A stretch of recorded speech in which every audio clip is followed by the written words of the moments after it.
Trump ఒక భారీ హెచ్చరిక జారీ చేశాడు.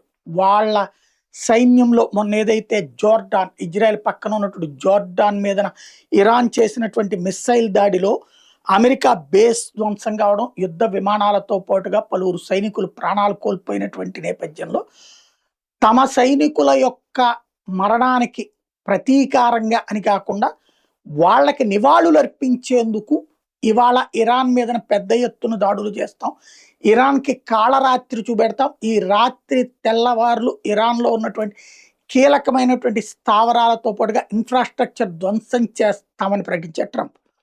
దాంతో ఇప్పుడు సైన్యం అయితే దాక్కుంటారు రాత్రికి, ప్రజలు దాక్కుంటారు రాత్రికి, భవనాలు ధ్వంసం అవుతాయి.